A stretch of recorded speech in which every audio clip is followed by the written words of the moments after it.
किया था जी और ऑर्डर शीट ये नहीं कहती कि उसको अरेस्ट किया गया। जी साहब एक छोटी सी बात है, मुझे नहीं मालूम, मैंने जो पढ़ा है, अरेस्ट करने के लिए आपके ऊपर हाथ रखा, arrest, you are under arrest, फिर उसको थाने जाके नामचा में डालेगा कि गिरफ्तार कर कस्टडी में लिया गया, फिर एक पुलिस वाले का रोड नामचा डालेगा कि कौन पुलिस वाला उसको कोर्ट के सामने ले जा रहा है। हाँ और फिर वो जब वो ऑफिसर डिस्चार्ज होकर जो आएगा तो वो बताएगा कि जिसको गिरफ्तार करके हम ले गए उसको छोड़ दिया गया या जेल भेज दिया गया, और फिर वापसी में वो करेगा। इसमें क्या किया था इन थानेदार साहब ने, जब वो 28/11 वाली 25/11 23/11 में कोई पेश नहीं हुआ गया, तो इनने एक झूठा बनाया 3 तारीख को हम ले गए थे, बयान उसके ले लिए, उसके ले लिए, ये सब बनाया सकता है, रोड नामचा नहीं बनाया सकता। कंप्लायंस हो गई क्या आपकी? हो गई सर कंप्लायंस। क्या क्या कहा आपके कमिश्नर साहब ने? उनका कमिश्नर को आया कि वो गया था उस दिन, विटनेस गया था, सीसीटीवी फुटेज में उसका फोटो है, हाँ फिर वेरीफाई किया, हाँ। और जो अधिकारी कर्मचारी ने, जो कांस्टेबल ने उसको प्रोड्यूस नहीं किया है, उसके खिलाफ डिपार्टमेंट इंक्वायरी कर रहा है। कहाँ है आपका? प्रोड्यूस नहीं किया, नहीं अरेस्ट कब किया आपने उसको?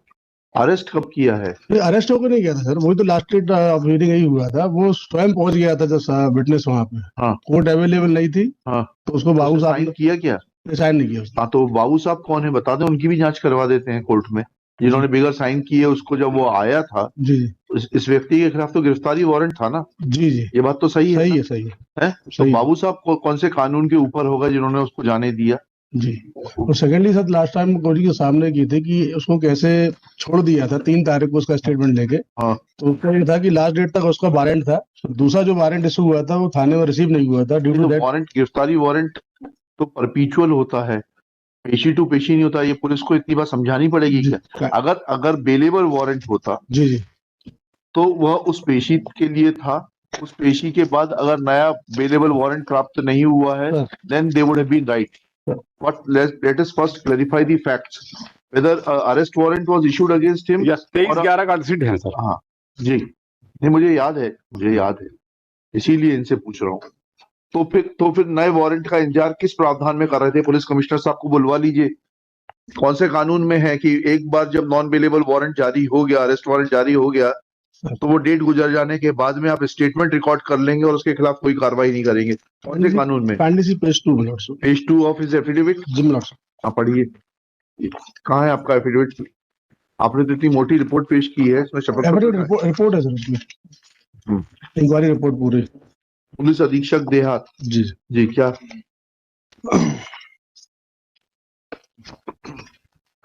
कहाँ लिखा है? पेज 2 पे पढ़िए प्लीज। उप पुलिस अधीक्षक मुख्यालय देहात जिला भोपाल के पढ़ रहे हैं आप? पेज 2 पहला फर्स्ट पहला फर्स्ट। कारबाग प्रधान आरक्षक राजेश राजपूत साक्षी घनश्याम अरोड़ा गिरफ्तारी वारंट न्यायालय से प्राप्त होने व उसके अदम तमील होने संबंधी जानकारी थाना प्रभारी के संज्ञान में नहीं लाने से दिनांक 28/11 को माननीय उच्च न्यायालय में शासकीय अधिवक्ता द्वारा इस संबंध में जानकारी चाहे जाने पर कि उप निरीक्षक रिंकू जाटव को गलत जानकारी देने व उक्त गिरफ्तारी वारंट तामील हेतु स्वेच्छापूर्ण तरीके से आरक्षण देवेंद्र बाबू सौंपने लाभ, इसको तो जिसने बताया नहीं उसको दिया। लास्ट में सामने मेरे लिखा था कि आपका स्टेटमेंट इनकरेक्ट है, उसमें सर चूंकि प्रकरण में कारबाग निरीक्षक विजय बहादुर सेंगर थाना प्रभारी सूखी सिवनिया भोपाल द्वारा शासकीय अधिवक्ता महोदय को निर्देशों की उपरोक्त अनुसार त्रुटिपूर्ण व्याख्या करते हुए संशय के कारण अपने अधीनस्थ कथन लेख करवाने संबंधी निर्देश दिए हैं, जबकि वारंटी के कथन लिए जाने का कोई प्रावधान नहीं है जी। अतः कारबाग निरीक्षक विजय बहादुर सेंगर थाना प्रभारी सूखी अधीनस्थ पर पूर्ण नियंत्रण नहीं होने पर शिथिल कार्य बढ़ाने के लिए कार्यालय के आदेश निंदा से काम हो जाएगा? आप मजाक कर रहे हैं? निंदा का क्या इम्पैक्ट होता है?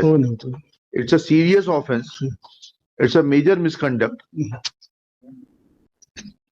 और हमने किसका एफिडेविट फाइल करने के लिए बोला था आपको? एफिडेविट नहीं, एसपी को इंक्वायरी करने के लिए कंडक्ट। एसपी का बोला था, पुलिस कमिश्नर का बोला था? देखें जरा ऑर्डर शीट देखें।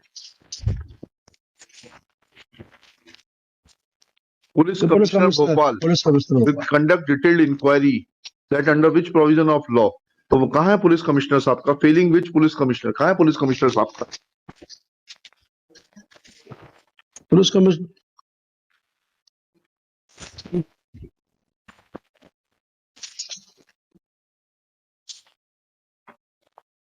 कब तक आप कोर्ट की आंखों में धूल झोंकते रहेंगे?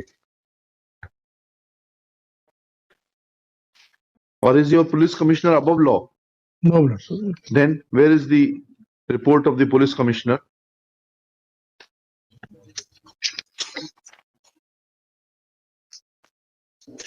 report of the police commissioner is not available on record as per the directions issued by this court on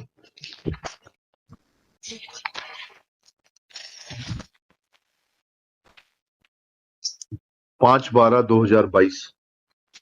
Let report of police commissioner be produced on record before next date, failing which police commissioner Bhopal shall remain personally present. पूछ लीजिएगा ये sir निंदा की शास्ति का पर्याप्त है क्या? नहीं है, वो तो मुझे पेनाल्टी मिली है निंदा। Actually, a detailed inquiry for major misconduct should have been conducted against him because he is hand in glove with the, इसमें लिखिएगा, अभी मत लिखिए, याद दिलाइएगा अगली पेशी पर. This man appears to be hand in glove with the accused. वो तो गया तो था सर, उसमें बड़ी मेहरबानी करी जाकर. नहीं मेहरबानी सर, सीसीटीवी इनका ये कहना था गया ही नहीं.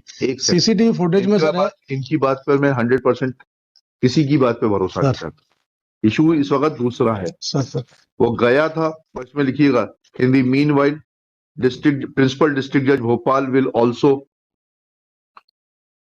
take action against the concerned court clerk who had allowed the witness as per the report filed by the superintendent of police within bracket rural Bhopal, allowing the witness to leave the court premises without marking his presence and without being referred to the in charge judge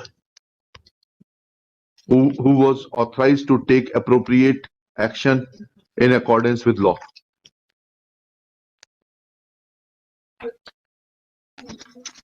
sir